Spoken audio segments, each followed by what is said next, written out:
Welcome back to Steven's Garage. Today I'm working on my 1990 Ford F-150 and I'll be replacing the passenger side window motor on her. Mine stopped working, got this one lying around, so I'm just going to swap it in. Let's get started. So first things first, you're going to have two Phillips screws, one located here and another one up there that you're going to need to remove.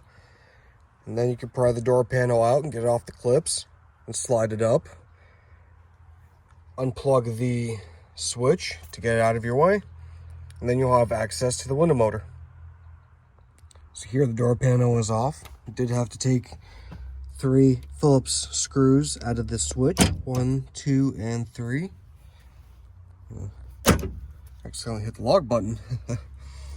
So now, I think somebody's already been in here, because on some of the trucks, you're gonna have to drill out 3 holes, here, here, and here, to get access to the 3 8mm screws that hold the motor on.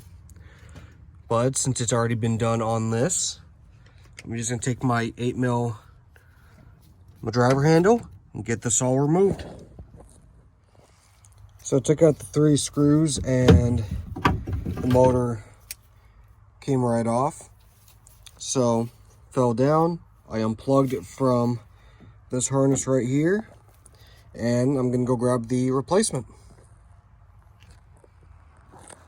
So I got the 3 bolts on the window motor on, and I turn the key, double check everything works. I'm gonna put the door panel back on. Got the door panel clip back on. So I got to put the 3 Phillips head screws on the back of this, as well as the one long screw up here, and one right there. Everything's put back together, all the screws in, everything works. That's how you replace the window motor. Thank you for watching. Please like and subscribe.